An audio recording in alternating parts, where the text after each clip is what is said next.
gorí ọ̀pẹ̀rẹ̀ ilé téńté ọmọpá lórúkọ epo ọmọdún lórúkọ yọ àwọn olùwàpẹ̀ lórúkọ mi ìjìyà ọba dẹ́gbẹ̀dù ọwọ́ olúwa ló gorí ẹ̀wà fákúkọ 104.5 FM àwọn aṣáàlàyé. You are live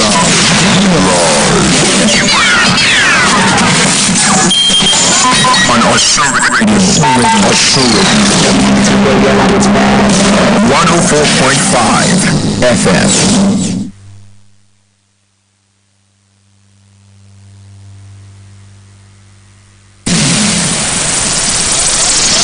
It's entertaining, it's educating, really informative, qualitative news as it brings.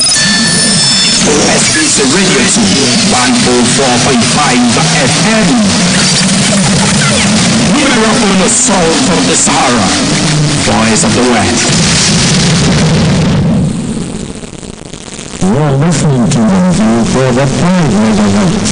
Just like water. We are the indispensable companion.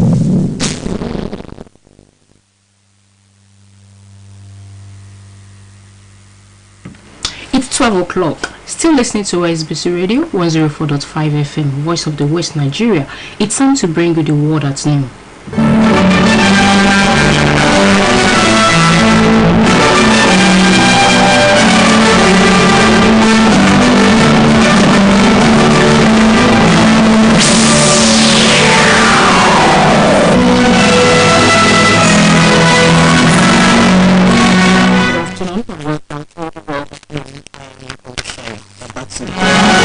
President meets governors sharing boundaries with Niger Republic. Just Senegal opposition leader hospitalized. Ghana Red Cross president rescued from migrants wrecked boats on Mediterranean. Now the news in full. Nigerian President Bola Tinubu has pledged hearings to the governors of states that share boundaries with Niger Republic. Information has it that the meeting was held at the State House Abuja and is part of consultations by the president on the situation in Niger. The governors in attendance were Ahmed Ali of Sokoto State, Umar Mamadi of Jigawa State, May Malabrumi of Yobe, Idris Nasir Kebi, and Dr. Diku Rada of Katsina State.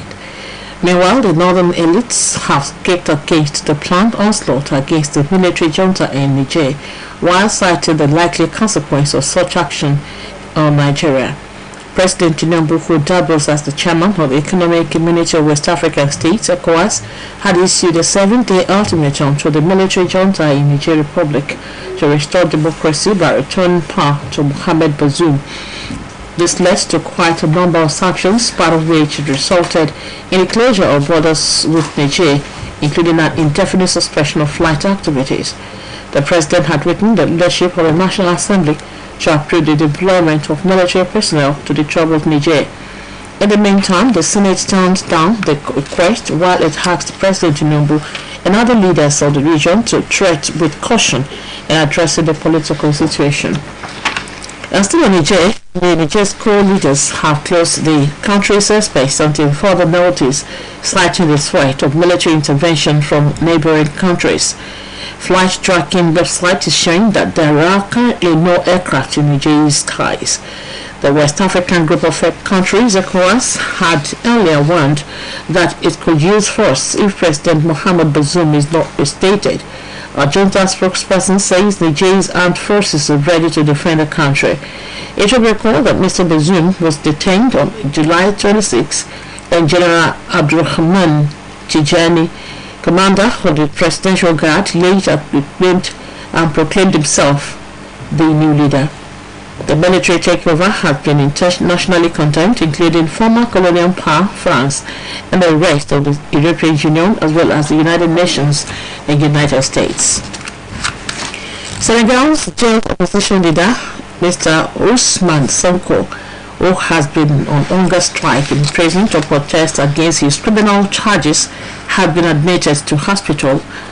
Report has it that the leader of the now dissolved Pastel Party was detained last week and charged with calling for insurrection, conspiracy against the state, among other crimes. Mr. Sonko began his hunger strike soon after. Meanwhile, Mr. Sonko's pastor party had sent a press statement saying that he had been admitted for emergency care. The party said it is holding the authorities responsible for his health condition. The party confirmed that prior to Mr. Sonko's imprisonment, he was in good health. This is the World at Noon coming to you from Osun State Broadcasting Corporation, Voice of the West Nigeria. Now, amid this message. You struggle in life to be a man of success. Instead, always try to become a man of value. No fewer than 30 people have been killed and 100 injured when a train derailed in southern Pakistan.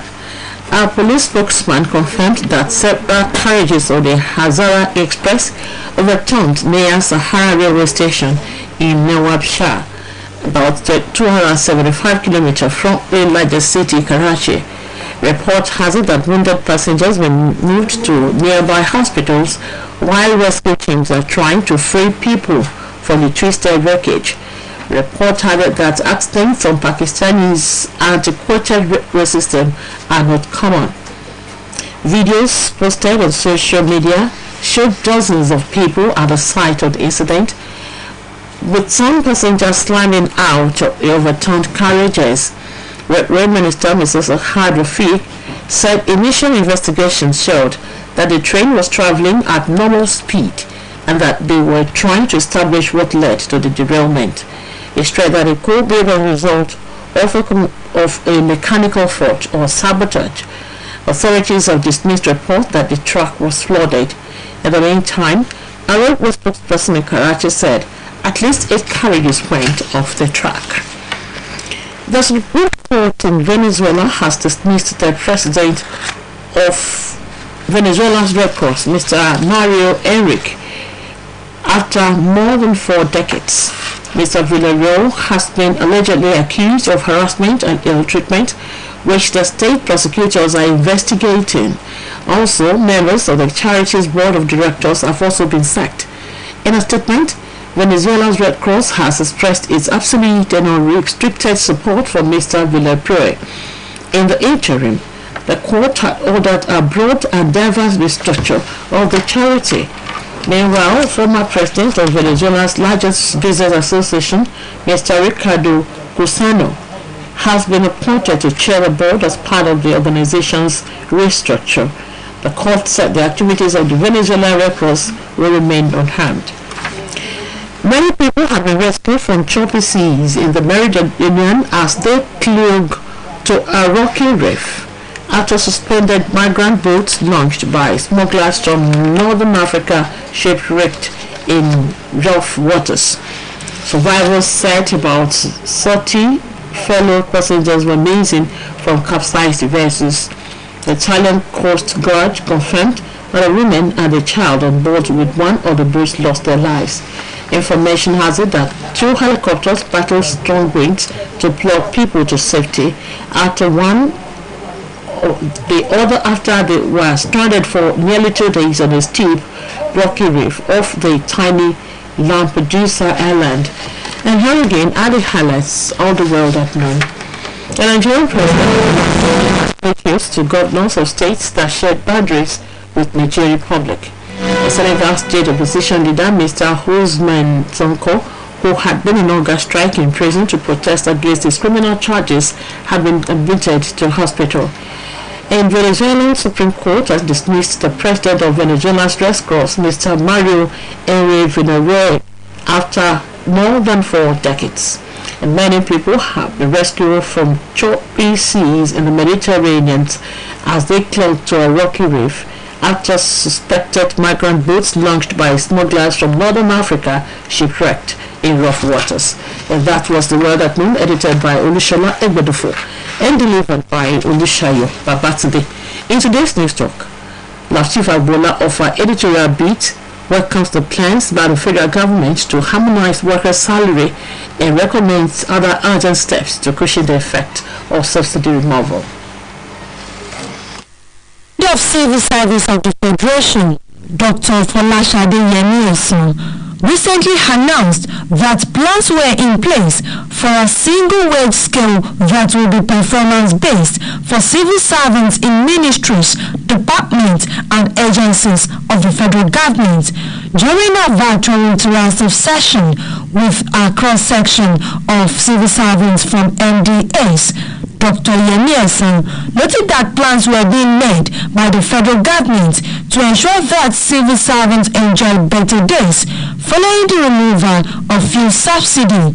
She highlighted government plans to improve the welfare of workers worsened by the present excruciating economic conditions, such as the introduction of a single salary scale for workers in ministries, extra-ministerial departments, and agencies, which she said will be tied to productivity, not profession, including allowances, palliatives, and subsidized transportation to cushion the effects in the next few weeks. According to the head of service of the Federation, also to give immediate priority is the issue of promotion arrears and the timely release of letters of promotion to avoid accumulated years of promotion allowance. She insisted that yearly promotion processes should start and end within the Federal Ministry of Finance, Budget and National Planning, urging ministries, departments and agencies to submit their requests for promotion arrears on time to enable the office of the head of civil service of the Federation to forward the same. To say the federal government's proposal is timely is emphasizing the obvious, as it is coming when the civil servants are looking forward to a better living condition amidst hardship that followed subsidy removal by the administration of President Bola Tinubu. President Tinubu had in a national broadcast itemized the various government intervention to cushion the effect of subsidy removal on the citizenry. These include 75 billion naira to fund enterprises at 9% per annum, 125 billion naira to energize MSME, 200,000 metric tons of grains, distribution of 225,000 metric tons of fertilizer, seedlings, and other inputs. Others are provision of 50 billion naira each to cultivate 150,000 hectares of rice and maize, as well as 15 billion naira each to cultivate 100,000 hectares of wheat and cassava, 100 billion naira to acquire 3,000 units of 20-seater CNG fueled buses. However, the president said minimum wage would be reviewed, which has made many people to believe that civil servants were not really factored into the federal government's program to cushion the current hardship being experienced by the masses of Nigerians. In order to allay the fear of the workforce, some state governments rolled out palliative measures, including provision of public transportation system at a subsidized rate, but none of them have really touched the issue of new minimum wage. It should be recalled that the organized labor decided to suspend its proposed nationwide strike to press home their demands on new minimum wage, following President Bola Tinubu's intervention after a meeting with the labor leaders at the presidential villa. At this juncture, NewSAC believes that inasmuch as the palliatives rolled out are okay, the country's urgent priority should also include immediate turnaround maintenance of all the nation's refineries within a short time to bring down drastically the cost of fuel, commencement of transformation of CNG as alternative source of energy, and probing humongous expenditure already spent on fuel subsidy with a view of arresting and prosecuting the culprits. Salary increase is a matter of urgency in view of the fact that such would stimulate the economy, while pensioners of federal, state and local governments should be carried along in pay increase. Lastly, there should be immediate cutting of the cost of governance, while all and sundry should support the government to collectively fight corruption holistically in the system by also being part of the effort at exposing shady deals around us, while they also steer clear of corrupt practices that have been occurred in the rules of the country's progress.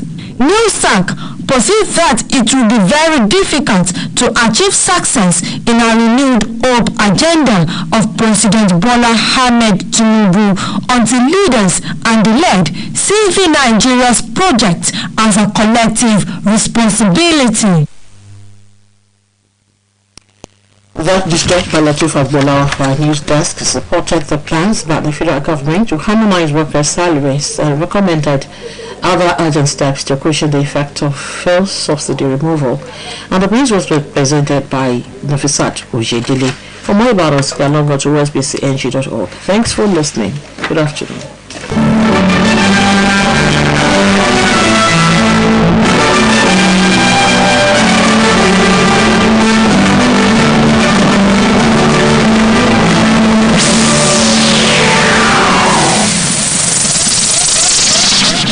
Entertaining, it's educating, really informating, qualitative news as it brings.